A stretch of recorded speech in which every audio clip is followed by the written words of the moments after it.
made the following declaration. In the field of world policy, I would dedicate this nation to the policy of the good neighbor, the neighbor who resolutely respects himself and, because he does so, respects the rights of others, the neighbor who respects his obligations and respects the sanctity of agreements in and with a world of neighbors. That declaration represented my purpose then, it represents my purpose now, but it represents more than a purpose now, for it stands for a practice. To a measurable degree, the practice has succeeded, and the whole world now knows that the United States cherishes no predatory ambition.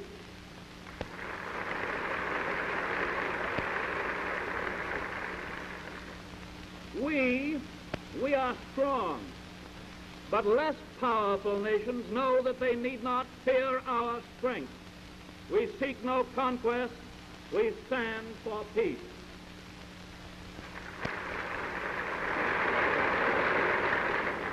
In the whole world of the Western Hemisphere, our good neighbor policy has produced results that are especially heartening.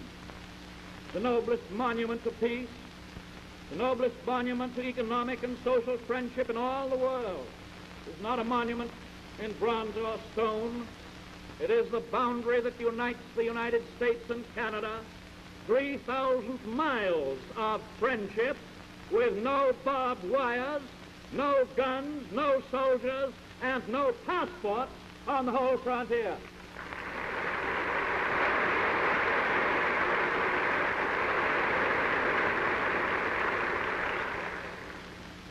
What made it? Mutual trust.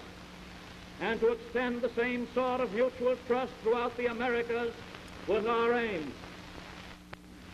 Can be sustained only by scrupulous respect for the pledged word.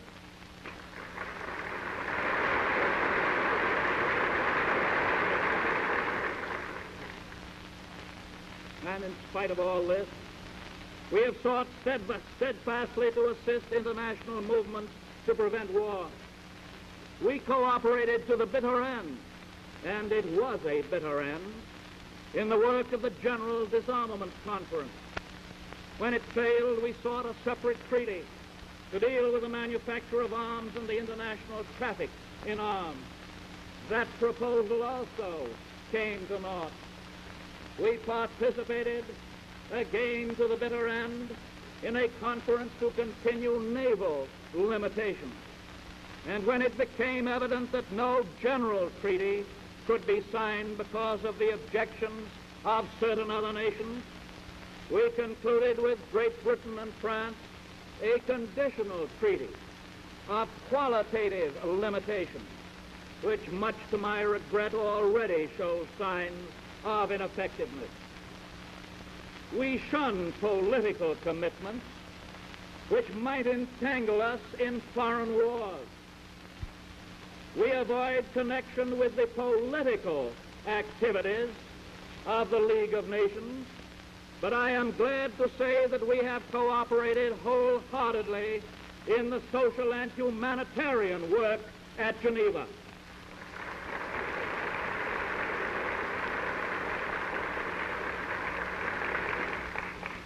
Thus, we are a part of the world effort to control traffic in narcotics, to improve international health, to help child welfare, to eliminate double taxation, and to better working conditions and laboring hours throughout the world.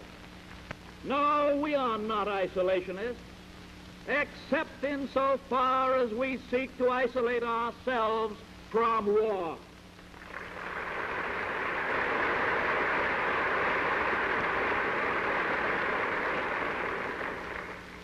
Yet we must remember that so long as war exists on earth, there will be some danger, even to the nation that most ardently desires peace. Danger that it also may be drawn into war. I have seen war. I have seen war on land and sea. I have seen blood running from the wounded. I have seen men coughing out their gassed lungs. I have seen the dead in the mud. I have seen cities destroyed.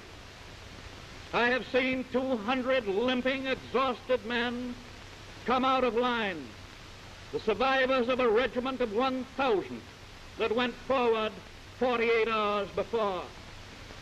I have seen children starving. I have seen the agony of mothers and wives. I hate war.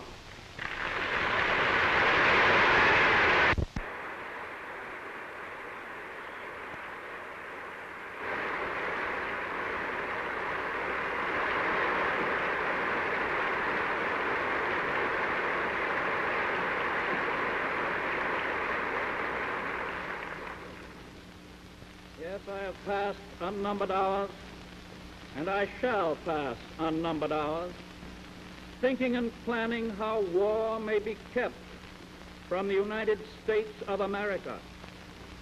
I wish I could keep war from all nations, but that is beyond my power.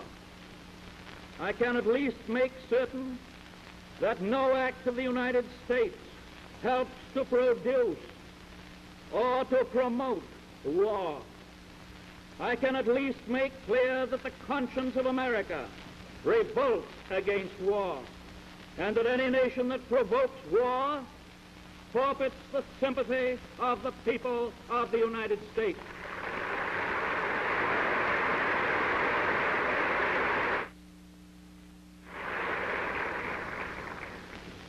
There are many causes that produce war. There are ancient hatreds, turbulent frontiers, the legacy of old, forgotten, far-off things and battles long ago. There are newborn fanaticisms, convictions on the part of certain peoples that they have become the unique depositories of ultimate truth and right. It's clear that our present policy and the measures passed by the Congress would, in the event of a war on some other continent, reduce war profits, which would otherwise accrue to American citizens. Industrial and agricultural production for a war market may give immense fortunes to a few, but for the nation as a whole, we know that it produces disaster. It was the prospect of war profits that made our farmers in the West plow up prairie land that ought never to have been plowed, but should have been left for grazing cattle. And today we're reaping the harvest of those war profits in the dust storms that have devastated those war-plowed fields. It was the prospect of war profits that caused the extension of monopoly and unjustified expansion of industry and a price level so high that the normal relationships between debtor and creditor was destroyed. Nevertheless, if war should break out again in another continent, let us not blink the fact that we would find in this country thousands of Americans who, seeking immediate riches, fool's gold, would attempt to break down or evade our neutrality.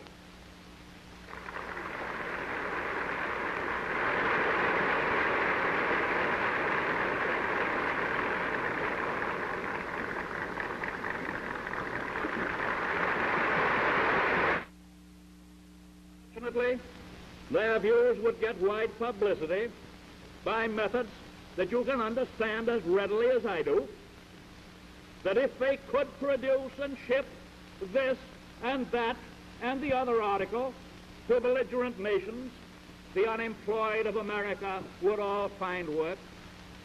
They would tell you that if they could extend credit to warring nations, That credit would be used in the United States to build homes and factories and pay our debts.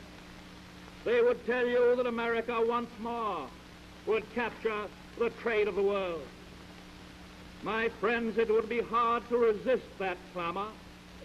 It would be hard for many Americans, I fear, to look beyond, to realize the inevitable penalties, the inevitable day of reckoning that comes from a false prosperity.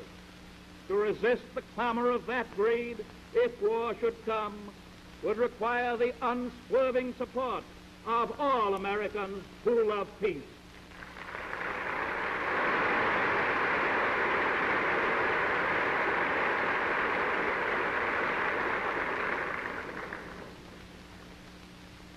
And so, if we face the choice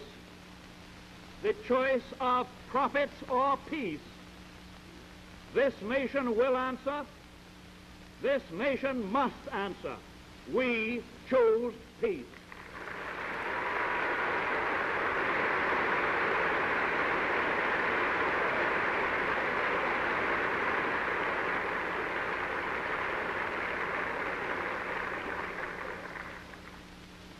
And it is the duty of all of us, each and every one of us, men, women, and children, to encourage such a body of public opinion throughout this nation that the answer will be clear and for all practical purposes unanimous.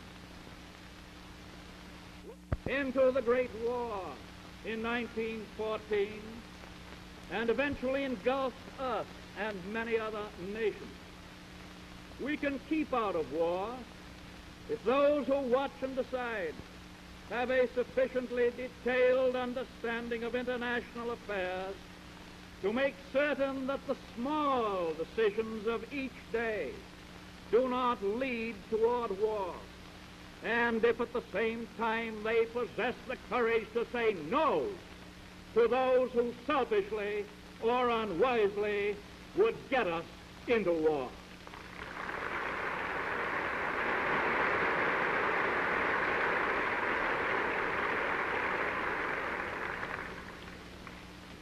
Of all the nations in the world today, we are in many ways most singularly blessed.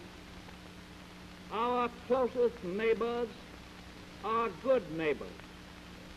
And if there are remoter nations that wish us not good but ill, they know that we are strong. They know that we can and will defend ourselves and defend our neighborhood.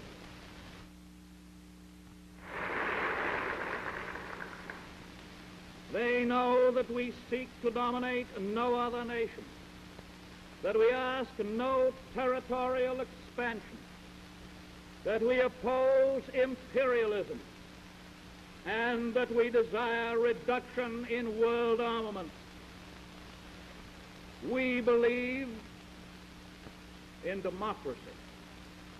We believe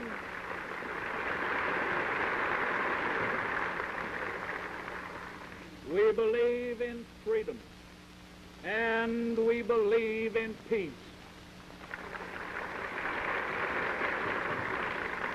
So we offer to every nation of the world the hand clasp of the good neighbor.